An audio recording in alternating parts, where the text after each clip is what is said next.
Jumpa lagi Jagat TV TV. Nah, di video ini gue pengen cerita nih ke kalian nih. Jadi ceritanya tuh di keluarga gue belum lama ini lagi ada rencana untuk pasang CCTV nih. Nah, masalahnya karena udah pada tahu gue kerja di Jagat Review, biasanya tuh kalau udah pertanyaan seputar teknologi apapun bendanya, pasti tanyanya ke gue nih. HP bagus apa? Oke, gue tahu. Laptopnya bagus apa? Oke lah, dikit-dikit tahu. Nah, kali ini mereka nanya, jadi CCTV yang pas untuk di rumah tuh pakai yang kayak gimana ya? Nah, walaupun gue kerja di Jagat Review dan gue udah nontonin video soal CCTV, jujur aja gue juga masih agak bingung nih soal pemilihan CCTV mana sih yang pas gitu. Jadi biar nggak salah kaprah gitu, kayaknya mendingan gue tanya ke teman gue yang biasa handle soal CCTV deh. Oke, jadi di sebelah gue udah ada Gunawan nih yang biasa ngehandle soal CCTV di video-video Jagat Review. Jadi langsung to the point aja deh. Jadi anggaplah gue ini awam yang awam banget soal dunia CCTV, gue gak ngerti sama sekali. Jadi ceritanya tuh gue pengen pasang CCTV di rumah. Nah, hal apa yang perlu gue perhatikan untuk pertama sebelum memilih CCTV-nya nih? Oke. Milih CCTV ini sebenarnya hal yang nggak susah sih. Tapi kalau nggak tahu harus mulai dari mana itu biasanya yang bikin bingung. Paling gampang ya, ini aja.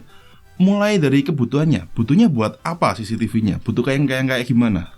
Nah, itu belum dapat gambaran sih harus kayak gimana. Cuman yang kepikirannya gini, yang simple aja sih, nggak macem-macem. Ini gue pengen punya CCTV yang bisa buat mantau, terus otomatis mantau kondisi rumah kan ya. Pas lagi ditinggal keluar, terus ya kalau bisa ya harganya murah. Itu kan yang biasa orang yang pengen punya kan, yang punya CCTV yang canggih tapi harganya murah gitu. Ini CCTV ya, ini mungkin sebutan yang lebih pas tuh security camera. Kan nggak mau ribet macam-macam, itu cari yang koneksinya pakai wifi aja.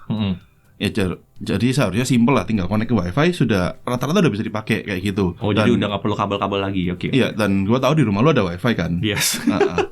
Oke, terus kalau tadi kan lu bilang bisa dipakai buat mantau dari luar rumah dan nggak mau setting-settingnya banyak, gitu kan. Ya untungnya kalau sekarang security camera CCTV gitu ya, udah banyak sih yang kayak gitu. Bahkan harganya pun terbilang murah sih buat sekarang. Oke. Nah, CCTV kayak gitu sekarang banyak kan kontrolnya udah dari aplikasi dari smartphone. Jadi ya gampang kalau buat mantau dari luar rumah sih. Berarti nggak perlu tarik-tarik kabel lagi ya. Jadi semuanya bisa lewat aplikasi HP gitu aja ya. Berarti oke, ini termasuk yang praktis, oke. Berarti ya cocok sih berarti ini. Oh, masuk berarti kayak gitu ya. Oke, lalu kira-kira di rumah tuh butuh pasang berapa banyak CCTV-nya? Atau ada kebutuhan khususnya apa gitu? Kalau di rumah gue sih rencana sih baru mau pasang 2 kamera gitu. Jadi buat ruang depan 1 buat mantau pintu masuk, terus sama pasang di ruang tamu yang umum sih. Terus untuk kebutuhan khusus ya paling ya gambarnya oke lah gitu. Kita pengen gambar yang tajam juga. Jadi biar kalau misalnya ada apa-apa kita begitu zooming tuh masih kelihatan detail-detailnya gitu. Jadi jangan resolusinya terlalu rendah gitu. Terus kalau bisa yang CCTV-nya gampang dipindah tempat. Soalnya kepikiran kalau malam dipindah gitu ke dekat jendela kan enak gitu ya, bisa dipindah-pindah. Jadi sekalian bisa mantau di area-area lain juga gitu, nggak selalu nyangkut di satu tempat gitu. Iya, oke. Nyambung. Oke. Kalau memang butuhnya kayak gitu pas sih sama beberapa security kamera yang memang belakangan ini banyak dipasarkan kayak gitu. Nah, karena security kamera yang tadi gue ceritain gitu kan basisnya wifi. Jadi kalau mau mindah-mindah udah pasti aman lah. Selama tempat mau dimindahnya tuh ada wifi-nya, udah pasti bisa nyambung. Oke. Terus kalau soal resolusi 1080p atau ke atas cukup lah ya harusnya. Standar sih 1080p sekarang ya. Kalau bisa lebih bagus lebih baik gitu. Ya harusnya cukup lah kalau yang kayak gitu. Jadi mesti sih cocok sih CCTV yang security kamera ya, bener ya. Iya. Kayaknya lebih enak security kamera ya bilangnya ya. Jadi yang enak pakai yang wifi, terus udah pakai basis aplikasi di smartphone. Jadi ya ada contohnya nggak ya gitu barang yang misalnya lu lagi mau review gitu atau yang rekomendasi CCTV dari lu gitu? Ada. Kebetulan gue lagi nge-review beberapa hari lalu mau datang. Dan bentar ya, gue cari barangnya dulu. Oke. Nah, ini. Oke. Ini bacanya apa nih? Gue takut salah baca nih. Ini iMilab. iMilab. iMilab. Ini iMilab C21 atau C21. Oke. Terus ini apa dulu ya? Speknya dulu deh.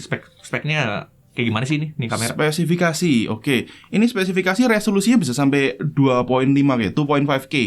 Jadi bukan cuma 1080p, ini 2560 x 1440. Buset. Tinggi berarti kan harusnya. Lalu lensanya dia pakai bukaannya itu f/2.0. Terus dia mendukung 360 derajat panoramic view. Jadi dia bisa pan and tilt. Oke. Tahu kan kalau panning yang samping sama tilting yang atas bawah itu. Iya. Nah, terus ya video kompresinya pakai H265. Ya, lu tau lah H265 itu apa. Jadi kodek yang lebih hemat, Ya lebih efisien lah. Ya oke. Kemudian dia fiturnya, dia ada human detection, ada two-way conversation atau two-way call juga nama lainnya. Terus ada starlight night vision dan ada sound detection. Jadi dia punya fitur deteksi lah istilahnya. Kemudian dia storage-nya bisa pakai micro SD. Ada juga opsi cloud storage. Nah ini cloud storage-nya harus pakai layanan dari iMilab ini. Oke. Lalu dia interface-nya atau koneksinya tuh dia pakainya WiFi. Dan dia ini juga kompatibel sama Google Assistant dan Alexa, voice assistant gitu. I see. Oke. Jadi gile. Tadi kan requirement gue 1080p udah cukup, ini 2,5K ya. Oke, menarik. Terus ketika gue udah dapat barang ini, berarti kan pertama yang gue mesti lakukan itu kita atur dulu, kita setel dulu tuh sebelum pemasangan itu. Proses awalnya gimana dulu tuh? Setup ya, mungkin barangnya kayak gini. Oke. Nah, kalau buat setup yang pertama, ini kan biasanya aplikasi. Jadi yang pertama adalah download aplikasinya. Download aplikasi ini bisa langsung dari marketplace. Kalau lu pengguna Android harusnya Play Store lah ya. Lalu aplikasinya namanya iMilab Home. Kalau buat yang iMilab ini. Kalau udah diinstal, tinggal jalankan. Kalau belum punya akun, tinggal daftar aja. Prosesnya cepat juga itu. Nah, habis itu kita harus daftarin ini C21 ini ke dalam aplikasinya. Daftarinnya sebenarnya gampang juga sih, nggak ribet kok. Jadi dari dalam aplikasi nanti kita tinggal add aja, terus di scan. Nggak lama udah bisa nyambung. Yang paling perlu kita setting adalah password WiFi-nya buat dia connect ke WiFi-nya. Itu aja sih. Jadi bener-bener gampang lah. Ini WiFi-nya juga pakai 2,4 GHz. Kok kerasa? Kok itu kan standar lama, kan ada yang baru 5 GHz. Seharusnya nggak pengaruh buat CCTV kan. Yang dikirim itu kan sebenarnya bukan data yang gede banget, nggak bentuk kenceng-kenceng banget. Tapi 2,4 GHz juga jangkauannya lebih luas. Jadi ya memang pas lah kalau memang dipakai buat security kamera CCTV gini. Terus begitu udah kedaftar ya udah tinggal pakai aja. Simple. Caranya gampang sih memang ya. Terus kita mulai ke cara pakainya dulu kali. Ini kan setupnya udah selesai, sekarang cara pakainya. Kalau pakainya, yang pertama kalau kita buka aplikasi dan langsung mengakses kameranya, tampilannya adalah live view dari kameranya seperti ini ya, lu bisa lihat. Nah itu bisa, jadi langsung kelihatan kan kondisi live-nya saat itu juga kayak gimana, kelihatan kan. Ini juga kelihatan di atas ini ada angka, ini nunjukin bandwidth yang dipakai, alias paket datanya yang kepake seberapa. Hitungannya buat resolusi 2,5K, 2.5K, ini hitungannya hemat lah. Kalau seandainya memang perlu, gue butuh ngehemat bandwidth lagi. Ini ada tombol, kalau ditekan itu dia bisa nurunin resolusi ke 360p. Ini mungkin cuma buat sekedar scanning aja, nggak perlu terlalu detail. Itu bandwidthnya kecil banget, cuma 3 kilobyte per second. Nah, kalau seandainya penasaran seberapa jauh sih bedanya antara yang 360p dengan 2,5K, ya jauh banget sih kalau mau dilihat, bisa kelihatan di sini. Ini contohnya, ini waktu kemarin lagi gue setup di depan ruangan depan kantor. Di ujung kan kelihatan ada tulisan jaket review. Kelihatan kan bedanya banget kalau 360p gimana, kalau 2,5K gimana? Ya beda sih. Iya. Kalau butuh detail ya emang kita harus punya bandwidth yang tinggi berarti gitu ya. Iya. Lalu ini kan dari live view ada tombol lagi nih. Nah, ini ada tombol buat ngaktifin mic di kamera. Jadi kameranya ini punya mic. Kalau ini aktif, kita bisa dengerin juga suara dari sekitar kamera itu kayak gimana. I see. Iya. Nah, kalau seandainya butuh yang tadi itu two-way audio atau two-way call, tinggal tekan tombol yang ini. Nah, kalau ini diaktifkan, jadi kalau kita ngomong ke smartphone, suaranya itu juga akan dipancarkan sama speaker yang ada di kameranya. Jadi kita bisa ngobrol lah istilahnya sama orang yang ada di dekat kameranya itu. Tamu bisa dengar suara kita ya gitu ya? Ya tamu, atau misalnya ada lagi di luar mau nyari orang di rumah gitu, kebetulan kelihatan di sini bisa langsung dipanggil gitu, bisa juga. Iya. Lalu tombol di kanan yang tadi buat aktifin mic itu buat apa tuh ya? Itu namanya buat ngambil snapshot. Snapshot itu istilahnya apa ya? Screenshot dari live view. Iya, ini teorinya ini mungkin kayak buat ngambil foto lah. Kemudian satu lagi itu buat record video. Jadi dari live view-nya otomatis langsung direkam. Nah, itu disimpan langsung ke smartphone. I see. Ngerti. Terus yang di tengah ini berarti buat gerakin kameranya yang ini nih. Iya, betul. Itu buat fitur pan and tilt kameranya. Jadi kameranya akan langsung geraknya sesuai sama input kita di tombol kontrolnya ini. Nah, ini jadi bisa dipakai buat pemantauan manual sih. Jadi kita bisa gerakin ke arah yang kita butuhkan kayak gitu. Atau kalau misalnya mau langsung ngambil snapshotnya, tadi kan snapshot cuma dari yang dipantau itu aja. Kalau mau langsung otomatis panorama, ada tombolnya yang satu ini. Kalau ini ditekan, kameranya akan secara otomatis ngambil bener-bener dia panning sama dia ntar naik tilt dan ngambil lagi panningnya. Jadi bisa dapat foto yang bener-bener luas banget kayak gini. Jadi seluruh area terjangkau sama kameranya gitu iya, ya. Betul. Terus ini kan CCTV ini ya, security kamera mesti dibiasain. Ini untuk dipakai luar rumah cocok gak nih? Ya, ini kan tadi gue juga udah bilang di awal, yang keluaran baru-baru gini, ini rata-rata memang bisa digunakan di luar rumah. Jadi waktu kita keluar, dia tuh sebenarnya udah connect ke cloud. Jadi kita tinggal aksesnya dari aplikasi, nggak perlu ngapa-ngapain, bener-bener tinggal keluar rumah, selama smartphone lu nyambung internet dan di rumah internet nggak mati. Akses aja kayak biasa. Sama aja kayak ketika lagi di dalam rumah juga aksesnya sama kayak gitu. Buka aplikasi langsung kelihatan. Gampang. Iya. Jadi walaupun kita pakai koneksi berbeda, pakai 4G seluler gitu, kita tetap bisa melakukan kendali dari jauh gitu. Iya, bisa. Keren. Terus itu kan pemantauan manual tadi kan. Gimana kalau kita lagi nggak lihat live view-nya gitu kan, kita nggak mungkin lihat mantau CCTV-nya, security kameranya terus-terusan kan, kita lagi ada kerja atau apa gitu. Nah, ini dia punya namanya home surveillance fiturnya ini. Jadi kameranya bakal secara otomatis nge-boost ke smartphone kalau dia deteksi ada orang yang tertangkap sama kamera. Jadi kalau ada gerakan gitu ada. Terus kalau secara perlu ada suara di dekatnya kamera, ada suara kenceng gitu, dia juga bisa ngasih laporan. Nah, biasanya kalau ada notifikasi masuk, ada snapshotnya juga. Jadi dia ngambil gambar dari live view, itu otomatis dikirim juga. Ini menarik, jadi kita nggak perlu mantau terus-terusan gitu. Ada notifikasi laporan ke kitanya. Keren. Terus kalau misalnya butuh ngerekamnya video, tadi kan foto mungkin yang dikirim gitu kan. Kalau kita pasang microSD ke kamera, dia juga bisa nyimpen dalam bentuk itu video. Kemudian ini juga ada namanya fitur human tracking. Jadi kalau diaktifkan, kamera bakal ngikuti langsung. Dia bisa panning gitu kan. Dia bakal ngelakuin panning sendiri, ngikutin gerakan orang. Misalnya ada orang gerak dari kiri ke kanan gitu, dia bakal otomatis ngikutin. Nah, kalau kayak gini kan kita jadi tahu orangnya tuh sebenarnya cuman lewat aja atau apa kan, atau lebih kelihatan. Atau punya tujuan yang tidak baik gitu ya. Kan kelihatan gerak-geriknya gitu ya. Oke, jadi fiturnya udah terbilang banyak ya sejauh ini sih, bermanfaat semua itu fiturnya. Iya. Nah, kalau seandainya merasa butuh juga bisa pakai cloud storage. Namanya tuh iMeCloud. Ini ditawarkan sama mereka, cuman ya paketnya dibelinya terpisah daripada kameranya ini. Mesti berlangganan storage online-nya gitu ya. Iya, dan sayangnya belum bisa pakai opsi yang lain. Oke, buat kebutuhan gue sih kelihatannya sih udah cocok sih ya, si security kamera seperti C21 ini nih. Jadi ada lagi gak fitur yang kira-kira yang mungkin gue belum tahu tapi ternyata bisa bermanfaat juga untuk keseharian gue gitu? Apaan ya? Ini sepertinya kayaknya berguna juga ini. Dia punya yang namanya infrared buat night vision. Jadi kalau dipasang di dalam ruangan gelap, kan kalau kamera biasa, misalnya kamera smartphone gitu, kelihatannya juga hitam aja, gelap-gelap gitu aja kan. Iya. Nah, kalau ada infrarednya ini, jadi dia bisa dia tetap bisa ngambil detailnya, cuman ya jadinya warnanya hitam putih. Tapi paling nggak kelihatan ada apa di situ. Iya, ada orang lewat, atau ada kucing lewat, ada anjing lewat, bisa kelihatan lah. Oke.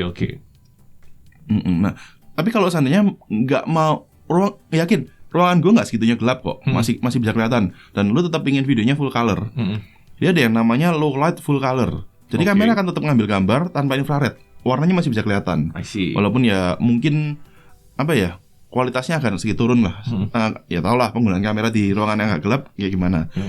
Lalu ada juga namanya distortion correction. Ini kan kalau lu biasa berurusan sama kamera ultrawide di smartphone, pasti ada lengkungan di pinggir gitu ya. Itu bisa dikorek. Ini faktor preferensi aja sih. Kalau lu suka kayak gitu ya nggak apa-apa gitu. Oke, tapi itu teknologi yang cukup berguna sih buat gue sih. Berguna. Oke, jadi udah gue lumayan ngerti sih fitur-fiturnya menarik juga ya. Terus apa cuma bisa ditaruh di meja atau lemari gitu doang gitu? Enggak. Dia bisa dipasang di langit-langit atau di dinding. Soalnya di paket penjualannya tuh dia ada mounting kit. Pakai mounting kit ini kita bisa naruh di langit-langit dengan gampang juga sih, walaupun kebalik gitu. Ada mountingannya, ada bracketnya ya. Udah dapat pas pembelian ya. Iya. Terus kira-kira ada hal lain nggak yang perlu gue perhatiin setelah pembahasan ini gitu? Hal yang perlu diperhatikan mungkin kalau pakai home surveillance aktif ya. Terus tapi ada area-area yang sebenarnya nggak perlu dipantau atau mau sengaja nggak mau dipantau. Oke. Itu sayangnya di sini belum ada yang namanya privacy shutter atau monitoring area kayak gitu. Belum ada fitur buat nentuin itunya. Maksudnya gini, misalnya lagi di rumah dan ngerasa nggak perlu dipantau lah daerah ini. Kita ya nggak bisa buat kamera itu sengaja lihat ke arah lain otomatis gitu. Harus kalau mau diatur kayak gitu bisa, tapi secara manual. Tadi kan bisa dikontrol pen tiltnya manual kan. Cuma jadi fungsi manual. Misalnya nggak sengaja itu ada area toilet gitu yang biasa suka kita keluar pakai anduk doang gitu. Nah, itu nggak bisa secara otomatis gitu ya. Iya, ngerti. Oke, sejauh ini sih produknya sendiri udah cocok. Tinggal harga nih. Harga cocok gak nih? Oh, kalau harga ini kalau gue lihat di toko resminya itu harganya di sekitar mulai dari 500 ribuan sih. 500 ribuan. Kalau info tambahan yang gue dapat kemarin waktu nanya-nanya ke pihaknya iMilab ini, katanya kalau beli di toko resmi dapat garansi full 12 bulan. Oke, masuk akal sih harganya ini buat gue sih. Kalau menurut lu dibandingin dengan kebutuhan gue tadi, apa sih yang bikin ini menarik gitu? Oke, yang bikin ini menarik, yang pertama kali banget lu sebut tadi kan sebenarnya cari yang simple dan setupnya gampang. Pakainya juga gampang kan. Ya ini gampang banget sih udah. Dia kan udah pakai wifi, jadi tinggal connect ke wifi, udah beres, mau diakses dari mana aja bisa, nggak perlu narik-narik kabel, atau malah perlu narik kabel koaksial, nggak perlu kayak gitu. Itu lebih susah. Iya. Terus mintanya resolusi tinggi. Ini terbilang tinggi loh, 2,5K. Kalau seingat gue loh ya, sepengetahuan gue, buat di kelas harganya 2,5K ini resolusi yang hampir jarang banget ditemui di tempat-tempat lain. Rata-rata security kamera di harga kelasnya dia itu cuma pakai sensor 2 megapiksel. 2 megapiksel itu berarti cuma bisa 1080p. Dia pakainya 4 megapiksel. Jadi memungkinkan yang 2560 kali 1440p ini. Oke. Terus dia kompresinya juga H265, jadi relatif nggak boros bandwidth. Tadi kan kelihatan bandwidthnya lumayan kecil gitu. Yes. Terus kalau dari fitur-fiturnya, ya pan and tilt ini berguna banget. Harusnya dikomunikasikan dengan human tracking tadi, dia juga bisa otomatis nge-track gerakan orang. Iya. Terus two-way audio, ini juga menarik. Bisa ngajak ngobrol orang yang di sekitarnya itu. Kemudian home surveillance ini juga menarik karena bisa ngasih notifikasi langsung ke smartphone. Jadi kalau ada apa-apa kita bisa tahu dengan cepat. Ya walaupun kita sangat mengharapkan nggak terjadi notifikasi apa-apa sih. Iya, berarti ada sesuatu yang salah kalau kayak gitu. Ya. Terus kalau seandainya memang yang benar-benar menarik, ya ini bisa dipantau secara online. Itu sih. Iya. Oke. Jadi udah cukup tercerahkan sih gue dari pembahasan kali ini nih. Jadi udah lumayan ngerti lah pemilihan CCTV yang baik dan benar tuh di mana, apa aja mesti diperhatiin gitu ya. Oke sih. Jadi nanti tinggal dari guenya aja tuh apakah akan memanfaatkan seluruh fiturnya atau enggak gitu. Emang mesti sedikit butuh belajar dan butuh kebiasaan sih emang. Iya, betul. Jadi mungkin itu udah jelas banget sih buat gue. Thank you penjelasannya. Oke sih. Nah, buat teman-teman yang mungkin juga lagi nyari CCTV, lagi butuh CCTV, security kamera deh, kita mesti biasain gitu. Jadi semoga video ini bermanfaat buat kalian. Jadi semoga sudut pandang gue ini juga bisa mewakilkan kalian yang emang masih awam banget di CCTV. Jadi semoga kita sama-sama tercerahkan gitu ya. Jadi sekian dulu dengan saya Chris ditemani oleh guru saya Gun. Sampai jumpa lagi di video kita berikutnya. Bye bye.